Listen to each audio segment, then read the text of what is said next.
Casas et j'ai organisé la Pipeline Conférence cette année.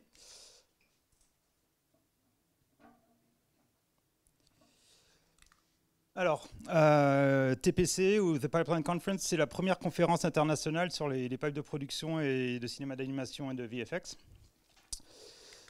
Elle s'est déroulée entre Digipro et le SIGGRAPH. On a empiété sur le premier jour du SIGGRAPH en juillet dernier, fin juillet dernier. Non. Ok, non. Non, j'ai raté un slide. On avait plein de gens qui sont venus parler et je vais vous raconter un petit peu ce qui s'est dit. Alors, je vais vous expliquer comment est-ce qu'on décide de monter une conf comme ça. Depuis 2011, on avait monté un BOF au SIGGRAPH. Donc les BOF, c'est des petites réunions informelles en marge des conférences pendant le SIGGRAPH. Pour parler de problématiques de pipeline au niveau global. Et en 2011, on était 30 personnes. Et ça a grossi, jusqu'à avoir 200 personnes il y a un an. Et il n'y avait plus assez de temps en 2 heures pour évoquer tous les problèmes qu'on avait. Et on s'est dit, peut-être que maintenant, il faudrait faire, il y a la place pour une journée, voire plus. Et donc, on a décidé de monter une conférence. Alors, c'est une conférence ultra niche. Je sais qu'on est dans l'animation, on est dans le VFX, mais on ne parle pas d'image, on ne parle pas de pixels, on parle que de pipeline. Alors, dans les slides, alors, la première chose, c'est que je suis la personne la plus mal placée pour vous parler de la conférence. Parce qu'en fait, moi, pendant la journée, je me préoccupe plus du pipe du café et de faire en sorte que tout roule que ce qui se disait.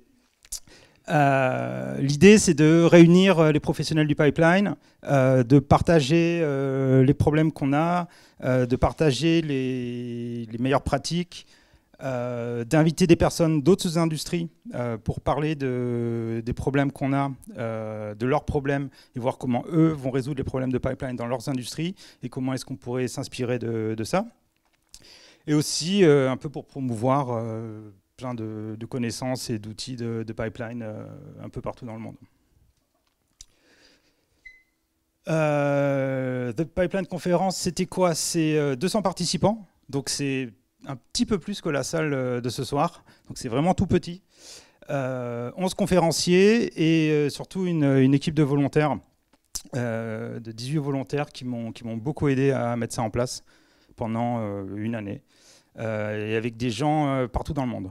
Donc on travaillait en remote, c'est pas forcément évident, entre Los Angeles, Paris, Londres, l'Inde, enfin voilà, les gens venaient d'un peu partout. Non, qu'est-ce qu'il a là? Hop. On a des sponsors qui nous ont bien aidés, parce qu'en fait, monter une conférence, et surtout aux États-Unis, ça coûte du pognon. Pas que on n'en a pas gagné, on est tous volontaires. Mais par contre, louer une salle, c'est pas gratuit. Tout ce qui va autour, tout ce qui est en périphérie coûte beaucoup d'argent. Et on a eu un gros support de l'industrie, de la part de plusieurs studios et de vendeurs de software qui nous ont beaucoup aidés. Et donc les thèmes, donc on a essayé de choisir des thèmes qui étaient un peu en anticipation de ce qui arrive et de la transformation des pipelines et des technologies qui sont dans nos studios d'animation et de visual effects. Donc le premier, c'est le cloud. Le second, c'est la collaboration USD. Puis les technologies temps réel pour les pipelines de films. Et ensuite, quelque chose qui me tenait beaucoup à cœur, c'était de faire venir quelqu'un qui est hors de l'industrie du VFX et de l'animation. Moi, je trouve qu'on a évolué d'une certaine manière, on bute toujours sur des problématiques qui, depuis longtemps, ont été résolues dans d'autres industries. Et je pense qu'il est temps de s'inspirer très fortement de ce qui se fait dans d'autres industries. Alors le premier talk, c'est Daniel Frith et Martin Endhead qui sont au Digital Lab Manager d'IKEA. On peut se dire une conf sur le pipe, qu'est-ce qu'ils viennent faire là-dedans IKEA. Et j'ai décidé de les inviter parce que ils ont un très très gros pipeline. Ils ont des problématiques qui sont assez différentes, mais finalement quand même très similaires. Ils ont beaucoup de volume de données. Et donc ils ont fait l'ouverture de leur conférence. Alors ils étaient très très amusants, très sympathiques. Ils ont bien réveillé tout le monde pour un premier talk à, je crois, 9 h du matin. Ikea, c'est 957 millions de visites au magasin. Je pense que tout le monde ici connaît Ikea. C'est 20 800 employés, donc ça fait un gros studio. 422 magasins Ikea, imaginez 422 prods en parallèle. Et ils ont une agence de communication interne qui est une partie digitale et qui fait des images, comme nous. Donc là, j'ai pas mal de photos de la conf. Ils ont commencé il y a 15 ans. C'est assez surprenant, mais il y a 15 ans, ils étaient déjà là. Et ils ont grossi avec des premiers produits du catalogue. Puis ensuite, donc ils ont commencé en 2005. En 2009, ils ont fait une première pièce en 3D.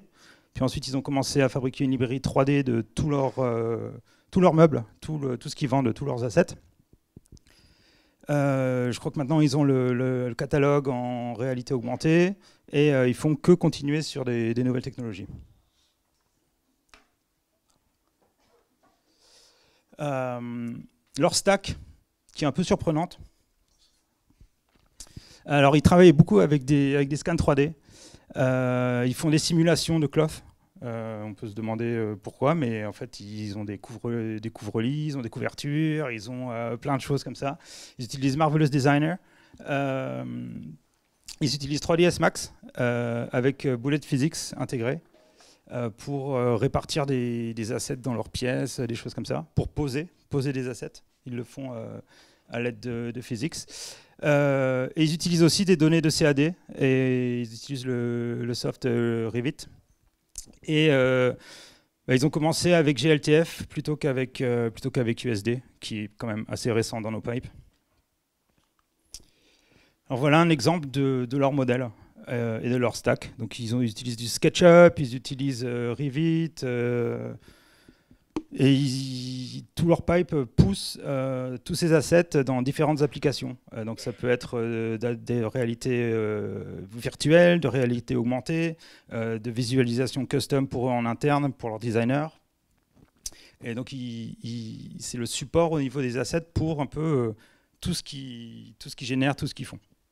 Il faut savoir qu'aujourd'hui, quand vous prenez un catalogue Ikea, tout est rendu, tout est en 3D.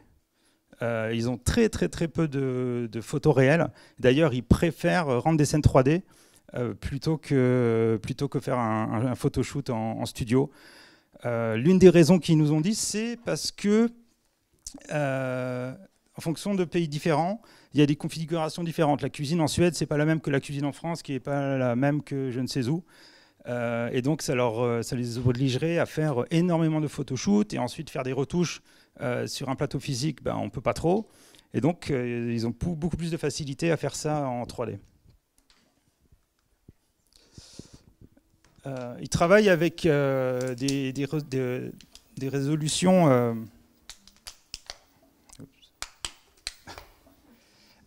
pardon. À des résolutions très différentes. Avec un très grand niveau de détail, surtout dans les textures. Ils travaillent avec 4 résolutions différentes qui vont de 10 cm à 1/10 de millimètre. Ils travaillent avec beaucoup de données de scan. Ils utilisent une résolution de 10 mm pour un Full HD, pour un scan Full HD, et ils font tout en interne. Ça, c'est assez surprenant aussi. On peut se dire pourquoi est-ce qu'ils n'utilisent pas des prestataires externes. Non, ils ont décidé de tout fabriquer en interne. Ils utilisent Shotgun pour traquer leur production. C'est aussi très surprenant. Et ça, c'était très amusant. Ils ont parlé de leur crochet. Alors, je crois qu'ils ont quelque chose comme plus de 1000, enfin c'est un nombre entre 1000 et 10 000 crochets différents qui sont tous compatibles avec tous leurs meubles différents. Et ils sont obligés de gérer ces crochets en 3D pour pouvoir les accrocher sur n'importe quelle partie, sur le meuble de la cuisine, sur je ne sais quoi, le porte-serviette, tout ça. Donc c'est énormément d'assets et de variations. Et il faut que tout reste compatible. Depuis le début, donc ils ont fait de la 3D pour faire des images statiques, ils ont des configurateurs 3D web, ils font de la réalité augmentée sur les téléphones, la réalité virtuelle. Maintenant, ils ont pris le train du mixed reality et ils continuent. Ils vont plus loin que ce qu'on peut faire dans nos studios en cinéma. Ils vont vers ce qu'on appelle le spatial computing. Donc, ce qu'ils ont, c'est qu'ils ont des chambres, ils ont des produits en réalité virtuelle, en 3D, des chambres de capture. Ils essaient de recréer des environnements réels avec des assets virtuels. Et ils essayent vraiment de faire de la simulation immersive. Ils vont même en R&D essayer de faire la simulation sonore, spatiale. Ils font aussi des essais avec l'odorat, voir le goût. Donc c'est vraiment un gros laboratoire R&D et c'est peu de personnes. Si je ne me trompe pas, c'est une quinzaine de personnes en interne.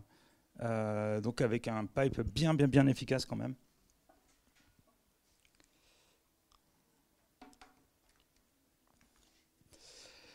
Et là, ils sont en train de monter un consortium avec Chronos pour les plateformes de commerce digital. Et vous voyez qu'il y a beaucoup de monde. En particulier, je vois Shopify, là, je vois beaucoup de gros vendeurs pour essayer de pouvoir partager des assets virtuels. Voilà. Ensuite, nous avons invité Hank Driscoll, qui est le CTO de Blue Sky, pour faire la keynote de notre conférence.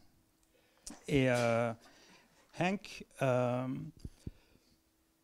il a fait une très belle keynote. Il n'a pas énormément parlé de lui-même, il a surtout parlé de ce qu'il ressentait dans le milieu de l'animation et du VFX aujourd'hui, qui est le phénomène de communauté.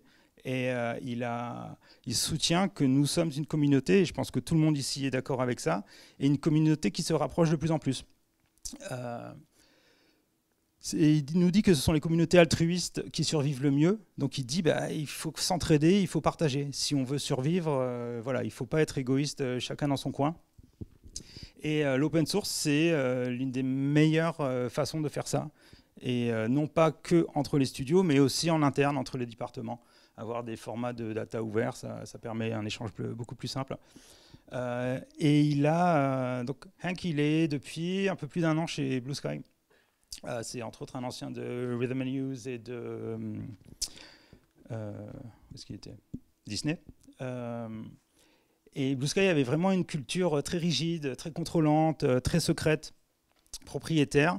Et lui, il arrive et il essaye de changer tout ça. Il essaye de faire changer les mentalités entre les départements, de faire qu'il y ait un partage de connaissances, de faire en sorte qu'il y ait un partage d'informations. Et donc c'est ce qu'il appelle Convergence of Unselfish Consensus. Et il nous soutient que l'open source est grandissant. Et c'est vrai, enfin, je suis entièrement d'accord avec ce qu'il a dit. La communauté open source dans l'animation et les VFX est en train de grandir énormément. On a vu il y a quelques années la naissance de la VFX Reference Platform. On a des contributions qui sont de qualité professionnelle dans l'open source. Ce sont des studios et des codeurs professionnels qui sont derrière ces softs.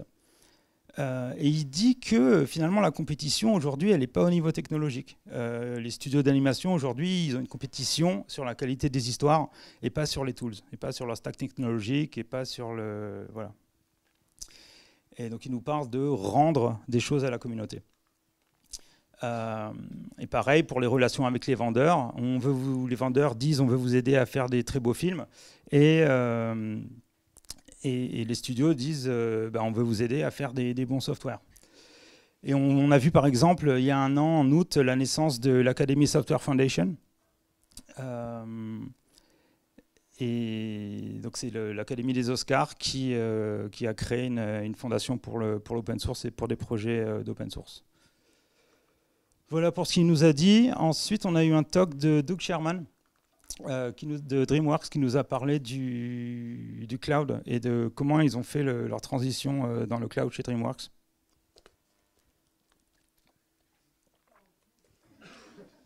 C'est la fin? Pas encore. Ok.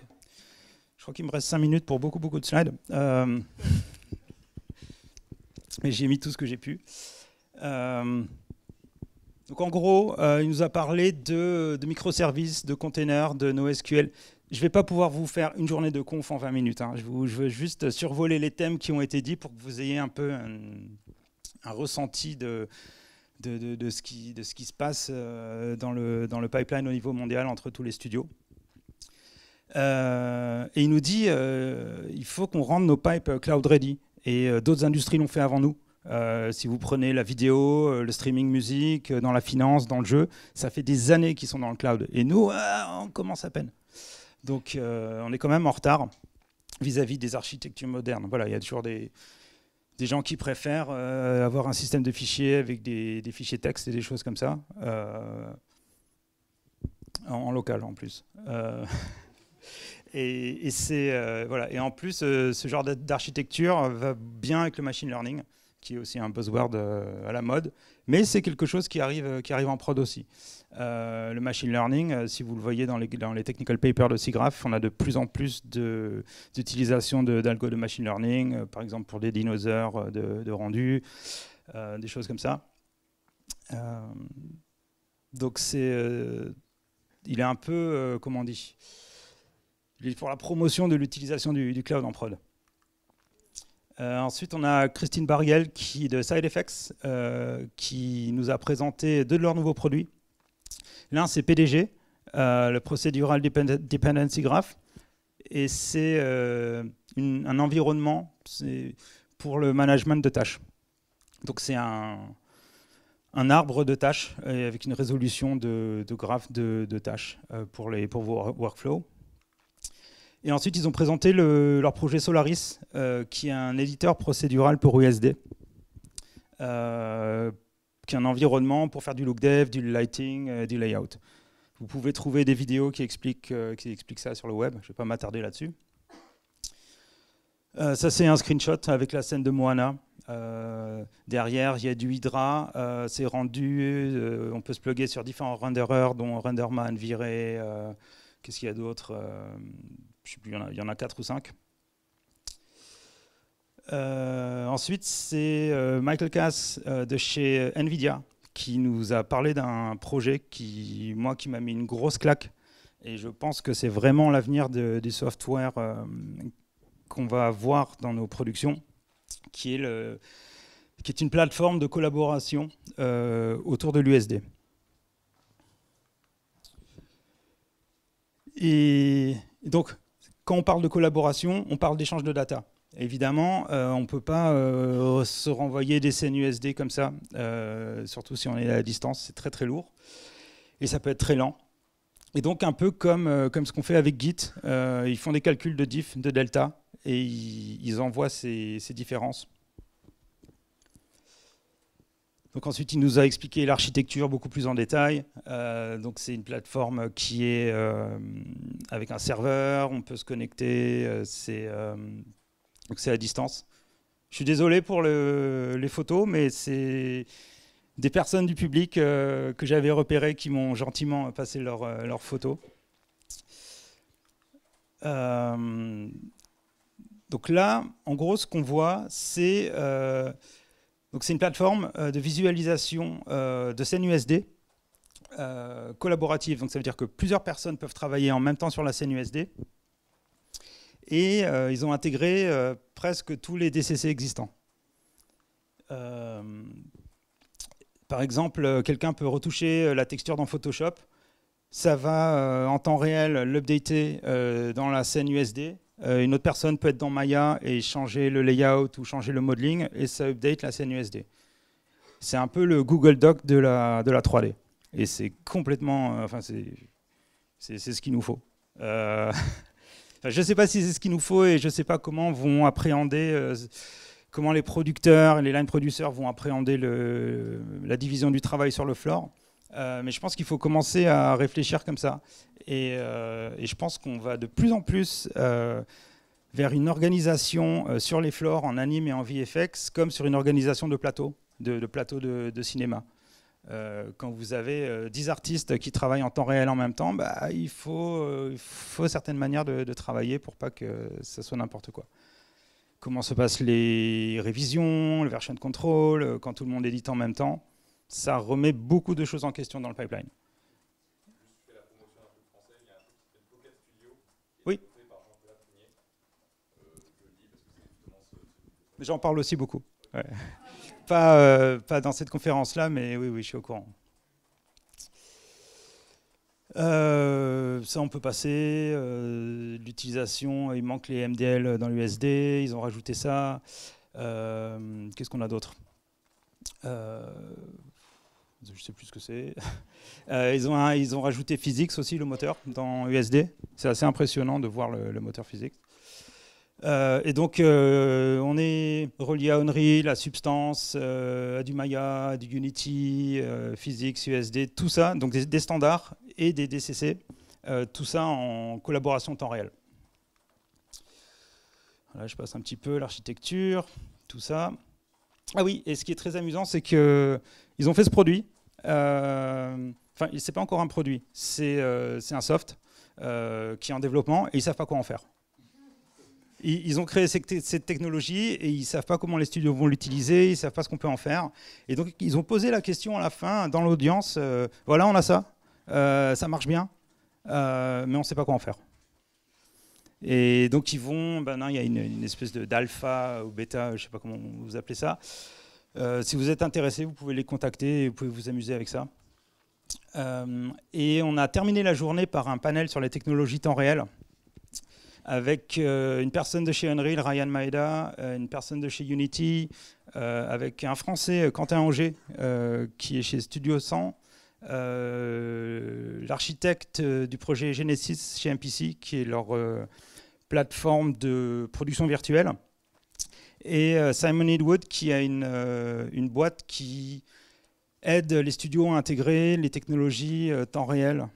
Donc ils font des plugins pour Unreal, ils font des plugins pour le Pipe, ils font des plugins pour Unity.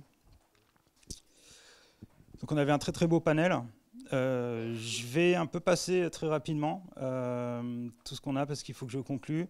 Mais en gros, ce qui se dit, c'est que les game engines ne sont pas faits pour faire sortir du data. On a encore des problèmes, on ne sait pas comment traquer les assets, comment traquer les modifications de scène dans ces logiciels temps réel. L'ingestion n'est pas forcément facile. Ça demande de repenser tout son workflow. Je passe, j'ai beaucoup de choses. Au niveau de la... comment on dit je perds mon français. De passage à l'UCL, merci. On se dit que, au bout d'une certaine complexité, en fait, on est limité par le GPU. Et donc, finalement, ça va plus vite de faire du ray tracing. Le bénéfice pour les studios, on va plus vite, on travaille plus vite. C'est beaucoup de choses, je passe. Mais ce qu'il en ressort, c'est que les moteurs temps réel sont là. Le train est arrivé, il faut le prendre. Ça ne va pas changer, c'est en train d'aller en s'améliorant. Et ils nous disent tous que ça vaut le coup d'anticiper ce changement. Je vois des personnes dans l'audience qui sont dans le doute. En tout cas, c'est ce qui ressort de ce panel. C'est ce que je voulais partager avec vous aujourd'hui. On a eu des retours très très très positifs de cette conférence, même si elle était toute petite. Il y a des gens qui sont venus me voir à la fin de la journée, qui sont venus nous voir pendant le SIGGRAPH. On a eu des retours par email. Il faut savoir qu'on avait, c'était niche, une petite audience, mais beaucoup de beau monde. Des CTO de studios, on avait des CEO, on avait des Head of Technology, on avait vraiment les personnes clés de beaucoup de studios internationaux qui étaient là. La suite c'est l'an prochain. On pense qu'on va faire ça à Washington DC, là où va se faire le SIGGRAPH l'an prochain. On va peut-être étendre la conférence sur 2 jours, vu le succès qu'elle a eu. Et ça, c'est quelque chose auquel je tiens beaucoup, mais je n'ai pas encore trouvé le bon moyen de le faire, mais j'aimerais amener The Pipeline Conference en Europe. Je pense qu'en Europe, il y a des très bons studios, il y a beaucoup de technologies, il y a de quoi faire.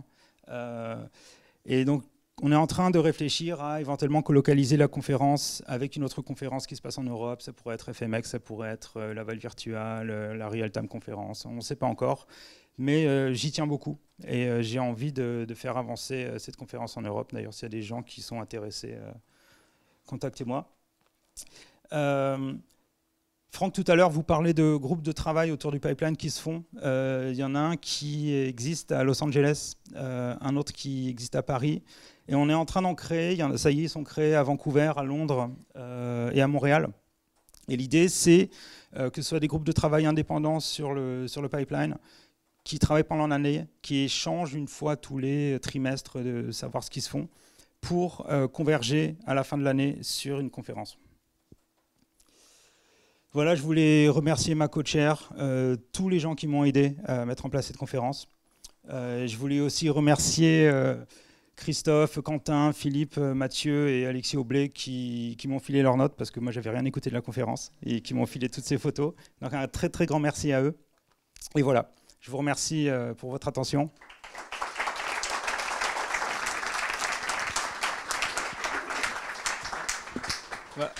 Merci Alexis, du coup c'était super intéressant.